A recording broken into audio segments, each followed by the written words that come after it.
Chi video bằng cả internet banking rồi bỏ tận kia KB rồi có tận kia cũng mình đến hàng chẳng bông ông quan ta download cầm thì KB Star Banking đã không tụi sạp đấy chuyện cái bị open và tọt một tít bây để bao cho cái lại ní chuyện cái lại khăn pion hà cái in chứng so phải cứ hà kỳ bạc lại nắng á chả chẳng mình chuyện cái lại in chứng so phải cứ hà kỳ là khăn cáo chuyện cái lại nhặt quan thùng ý chả chuyện hát chuyện khăn chơi thùng ý là khăn cáo nắng máu chả chuyện khăn khổ mũi tiết thùng ý mũi tiết hát chả rồi rồi ha chút thơm chạy mau lại ní thở ra popon tủ sạp bao nhiêu nó rồi trầm trừ nó chả bắt đầu bây giờ ra popon tủ sạp hết nhưng thở đặt lấy tủ sạp dân châu á đặt lấy tủ sạp dân châu hết chuyện lại thơm á chả bắt đầu mất tiết nhưng đã mua bao nhiêu trắng mua những thở từ mơ nó lừa ID card nhưng nó hơi đặt card lấy tủ sạp những thở tên tam ID card bao nhiêu mà xin chơi card này lấy tủ sạp mà mình tên tam ID card bao nhiêu thế cứ gọi ai năng ngày bắt đầu internet banking năng cá tê ok đặt cho môi rồi hết chuyện đánh hết cái thơm á bây giờ chúng ta hết cái ao như vậy lên ở năm khai ngày cả nào cả một bộ mũi tung bao nhiêu hay nâng lên bắt tọp mà tung mơ nó lấy ID card bao nhiêu á chả bắt tọp mà tiết những đã lên nắng chẳng nhưng mơ lên nâng bắt tọp nó lấy ID card nhưng nắng đã tạm nâng hết tọp mà tiết chuyện hoặc kín nó càng cáo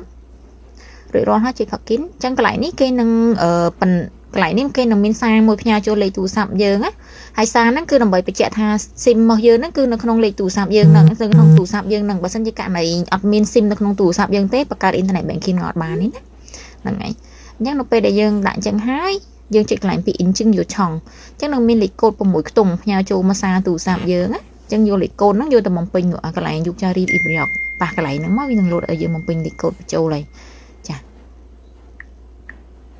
chẳng những đã lấy câu trô rồi rồiហើយបន្តមកទៀតវានឹងលោតទៅមុខបន្តឲ្យយើងថត ID card ខាងមុខ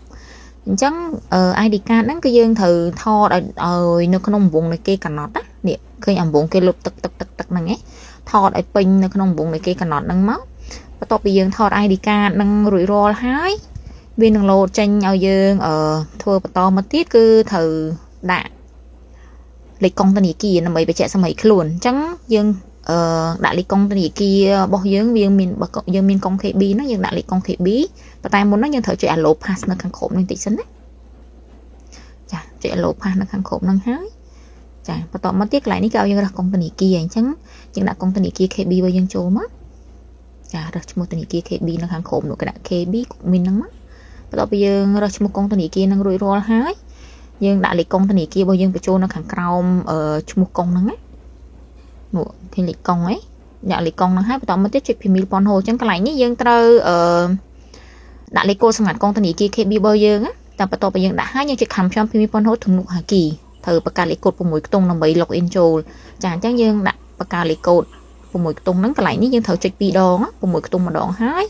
ចុច6ខ្ទង់នឹងដដែលម្ដងទៀតហើយចាហើយយើងត្រូវចំណាំទុកណាបន្ទាប់ពីយើងបង្កើតលេខកូដហ្នឹងហើយយើងអាចបង្កើត Python បានបើយើងអាចទំនុកគំនូសោដើម្បីចូលកម្មវិធីហ្នឹងអញ្ចឹងយើងមានពីររបៀបអាច log in តាមគំនូសោក៏បាន log in តាមលេខកូដសម្រាប់6ខ្ទង់ក៏បានចាអញ្ចឹងគំនូសោយើងដាក់2ដងដូចគ្នាដែរបន្ទាប់មកទៀតចុច login ហ្នឹងមក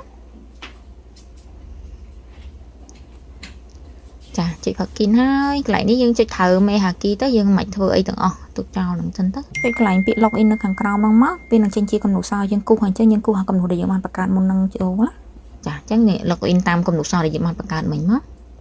ហើយយើងចុចហោះយោងមកអូខេតែប៉ុណ្្នឹងទៅគឺរួចរាល់យើងអាចប្រើ internet banking បានចឹងកន្លែងនេះតិចបតុង home នៅខាងលើបន្តិចមកដើម្បីឲ្យវានេះគ្រាន់តែជាពាណិជ្ជកម្មគេអញ្ចឹងយើងអត់តែមិនធ្វើអីចុចកន្លែង home មកឲ្យវាមកទំ